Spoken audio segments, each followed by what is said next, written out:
मित्रांनो नमस्कार. सध्या महाराष्ट्र नासवला चाललेला आहे. हे सगळं ठरवून केलं चाललेलं आहे. याच्यामागे एक धोरण आहे, याच्यामागे एक नियोजन आहे. महाराष्ट्राला धार्मिक ध्रुवीकरणाच्या मार्गावरती कायमस्वरूपी चालायला लावण्याचा हा एक प्रयत्न आहे. जो महाराष्ट्र छत्रपती शिवाजी महाराजांच्या विचारावरती चालतो, जो महाराष्ट्र महात्मा फुलेंच्या विचारावरती चालतो, जो महाराष्ट्र बाबासाहेब आंबेडकरांच्या विचारावरती चालतो, त्या महाराष्ट्राला एका वेगळ्या विचारावरती किंवा या सगळ्या महापुरुषांना न पटणाऱ्या विचारावरती चालवण्याचा प्रयत्न आवर्जून केला चाललेला आहे. महाराष्ट्रामध्ये जातीगत ध्रुवीकरण तर याच्यापूर्वीच भारतीय जनता पक्षाने केलं आहे, परंतु आता महाराष्ट्रामध्ये धार्मिक ध्रुवीकरण करण्याचा प्रयत्न केला चाललेला आहे. आणि हा प्रयत्न करत असताना आधार घेतला चालला आहे तो औरंगजेबाचा. औरंगजेबाची जी समाधी महाराष्ट्रामध्ये आहे, जी कबर आहे, ती कबर उखडून टाकण्यासंदर्भातलं वक्तव्य या राज्याचे एक मंत्री नितेश राणे यांनी केलं आणि त्यांच्या वक्तव्याचे पडसाद ते सगळीकडे उमटले. महाराष्ट्राचे मुख्यमंत्री देवेंद्र फडणवीस आणि केंद्रातले मंत्री नितीन गडकरी यांच्या नागपूरमध्ये त्याचे पडसाद उमटले आणि मग त्या पडसादाचे पडसाद कुठे ना कुठे काही ना काहीतरी प्रकारे या महाराष्ट्रामध्ये उमटताना आपल्याला दिसत आहेत. जो औरंगजेब मराठी माणसांनी या महाराष्ट्रामध्ये गाडला, त्याला उकरून परत एकदा उभं करण्याचं काम ही काही मंडळी आवर्जून मुद्दामून करतायत, राजकीय फायद्यासाठी करतायत.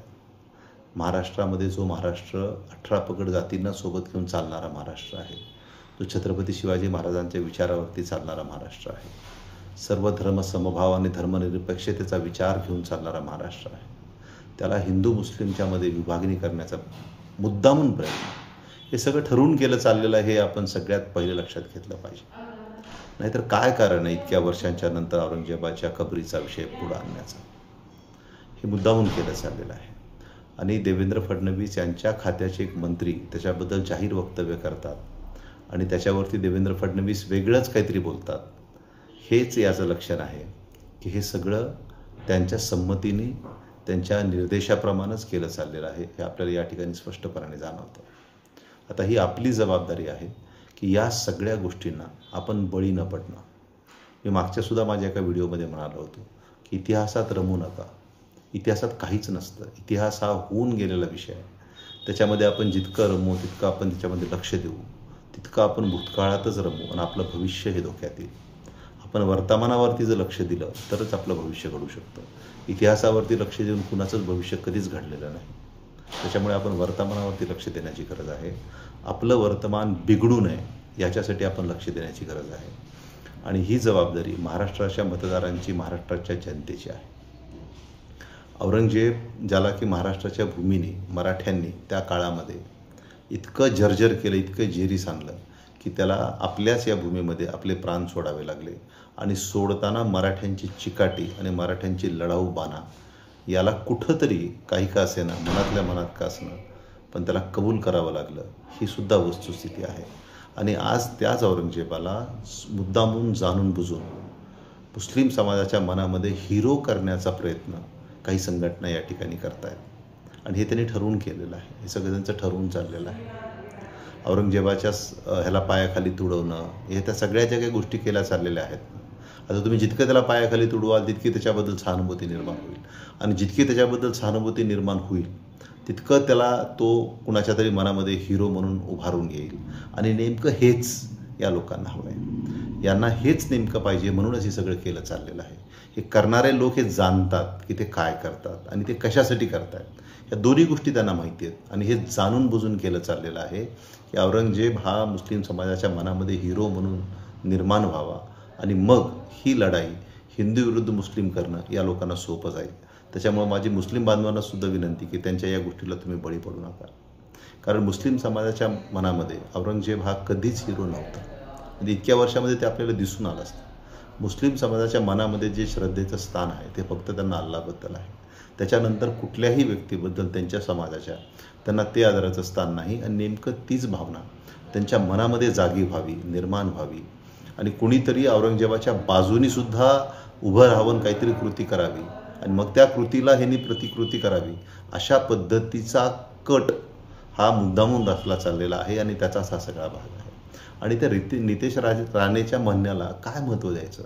आणि खास करून छत्रपती शिवाजी महाराजांना जी लोक मानतात त्यांनी तरी काय त्याच्या बोलण्याला महत्त्व द्यायचं. नितेश राणे काय बोलले आपल्याला परवा माहिती का? नितेश राणे असे म्हणाले की छत्रपती शिवाजी महाराजांची लढाई ही मुस्लिमांच्या विरोधात होती.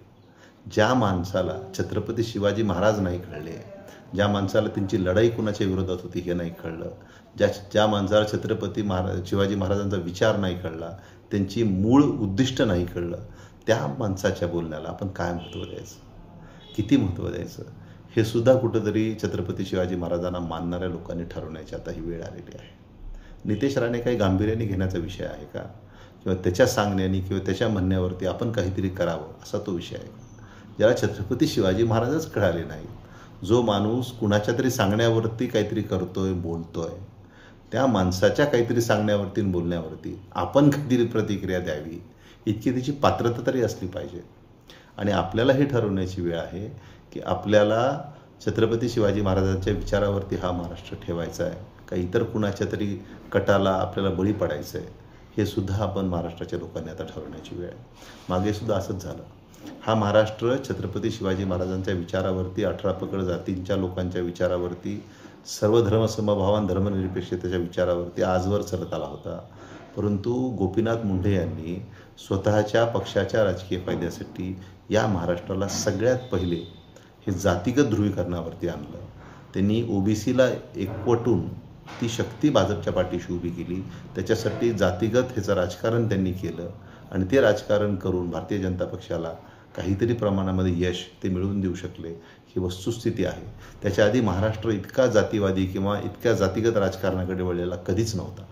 सगळ्या जाती धर्माचे लोक मिळून एक प्रकारे राजकारण करायचे, धोरणावरती राजकारण व्हायचं, विचारावरती राजकारण व्हायचं. शेतकरी कामगार पक्षासारखा एक वैचारिक पक्ष या ठिकाणी प्रबळ होता. परंतु गोपीनाथ मुंडे यांनी ठरवून ओबीसींना इतर समाजापासून बाजूला काढलं आणि ती शक्ती जातीगत राजकारण करून भारतीय जनता पक्षाच्या पाठीशी उभी केली, ही वस्तुस्थिती आहे. आणि ते केलेलं पुरेसं नाही, ते आता पूर्णी पडत नाही. हे जेव्हा भारतीय जनता पक्षाच्या लक्षात आलं तेव्हा आता त्यांनी महाराष्ट्राला जातीगत ध्रुवीकरणाच्या नंतर आता त्यांनी महाराष्ट्राला धार्मिक ध्रुवीकरणाच्या उंबरठ्यावरती आणून उभं करण्याचा प्रयत्न या सगळ्या प्रकाराच्या माध्यमातून ते करत आहेत. आणि हे आपण उघड्या डोळ्यांनी पाहतो. आणि आपण हे होऊ देणार का, याचा प्रश्न महाराष्ट्रातल्या मतदारांनी आणि लोकांनी खरं तर स्वतःला विचारायची गरज आहे आणि त्याचं उत्तरही स्वतःलाच त्यांनी देण्याची गरज आहे. परवा देवेंद्र फडणवीस एका ठिकाणी वक्तव्य करताना म्हणाले, त्यांनी असा उल्लेख केला की औरंग्या असा शब्द त्यांच्या तोंडातून गेला. मी खरं सांगू का, महाराष्ट्राच्या मुख्यमंत्र्याला शोभत नाही. आपण कुणालाही अशा पद्धतीने बोलत नाही. आपण अगदी आपले मित्र जर असतील तर मात्र आपण हक्काने तशी हाक मारतो की सुन्या, आण्या अशा पद्धतीच्या आपण हाका मारतो, ते आपण मित्रांना मानतो. आता कदाचित औरंगजेबाच्या विचारांमध्ये आणि देवेंद्र फडणवीस ज्या पक्षाची प्रतिनिधित्व करतात किंवा त्यांचा पक्ष ज्या विचारांच्यामधनं निर्माण झालेला आहे, त्या दोघांच्या विचारामध्ये कदाचित वैचारिक मैत्री असू शकते, आपल्याला माहीत नाही. आणि त्या वैचारिक मैत्रीपोटी त्यांना एक मित्रत्वाचा भाव जागा झाला असेल आणि त्यांनी औरंग्या अशी भाषणामध्ये त्याचा उल्लेख केला असेल. पण खरंच सांगतो, महाराष्ट्राच्या मुख्यमंत्र्याला अशा पद्धतीचा उल्लेख करणं हे शोभत नाही. आपण कधीच कुणाचाच अशा पद्धतीने एकेरी टाकून दिल्यासारखा, त्याला तुच्छ लेखल्यासारखा उल्लेख हा आपण करत नाही.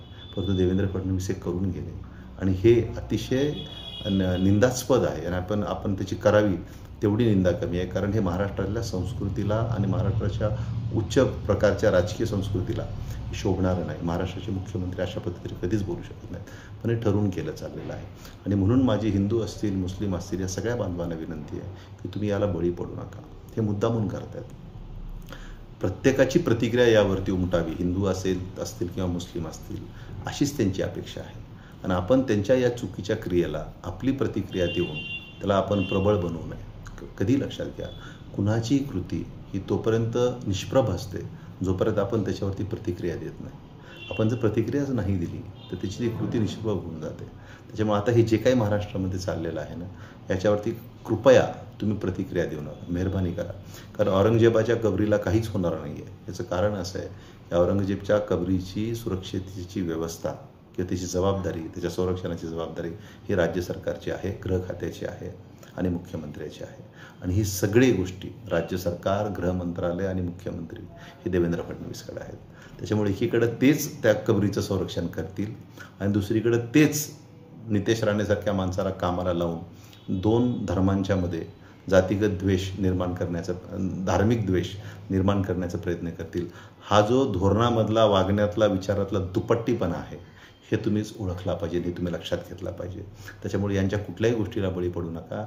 महाराष्ट्राचं हे अतिशय दुर्दैव आहे की असा एक माणूस, असा एक विषारी विचाराचा माणूस या महाराष्ट्राच्या मुख्यमंत्रीपदी दुसऱ्यांदा बसला आणि याला आपणच दोषी आहोत. आपण जर मतदान केलं नसतं तर अशा पद्धतीच्या प्रवृत्तीचा माणूस छत्रपती शिवाजी महाराजांच्या विचाराच्या महाराष्ट्राच्या मुख्यमंत्रीपदावरती कधीच बसू शकला नसता. कुठंतरी मतदानामध्ये आपण एक प्रकारचा कौल घेतल्यामुळं आज ही वेळ महाराष्ट्रावरती आली आहे. आणि महाराष्ट्राला जर आपल्याला आज हे सगळं बरं वाटत असेल, क्षणिक गंमत वाटत असेल, परंतु याच्या भविष्याचा जर आपण विचार केला आपल्या अंगावरती काटा आल्याशिवाय राहणार नाही. कारण महाराष्ट्र म्हणजे काय उत्तर प्रदेश नाही, महाराष्ट्र म्हणजे काय बिहार नाही, हे मी तुम्हाला वारंवार सांगत आलेलो आहे. आणि महाराष्ट्र हा देशाच्या मध्यावरती आहे. या देशाचा वैचारिक, सांस्कृतिक समतोल राखण्याची जबाबदारी ही महाराष्ट्रावरती आहे. त्याच्यामुळे महाराष्ट्राने अतिशय जबाबदारीने आजवर वागत आलेला आहे महाराष्ट्र. आता मागच्या काही वर्षामध्ये त्याच्यामध्ये थोडासा फरक पडला आहे, काही वेगळ्या विचारांचा प्रभाव, जो विचार छत्रपती शिवाजी महाराजांच्या विचाराशी मेळ खात नाही अशा विचारांचा प्रभाव महाराष्ट्रावरती दुर्दैवाने पडला. आणि त्याचंच हे रूप आहे की अशा पद्धतीचे लोक हे सत्तेवरती आलेले आहेत. परंतु तुमची, आमची सगळ्यांची जबाबदारी आहे की आपण तो समतोल, आपण या देशाच्या मध्यावरती आहोत म्हणून त्याचा तो समतोल राखत आपण महाराष्ट्राला ठेवलं पाहिजे. ही जबाबदारी तुमची आणि आमची आहे आणि आपण त्या जबाबदारीला जागलं पाहिजे. आणि दोन्ही समाजाच्या लोकांना माझी विनंती आहे, दोन्ही धर्माच्या लोकांना माझी विनंती आहे की कृपया तुम्ही या सगळ्या गोष्टींना बळी पडू नका. हे सगळं राजकीय फायद्यासाठी केलं चाललेलं आहे. धन्यवाद.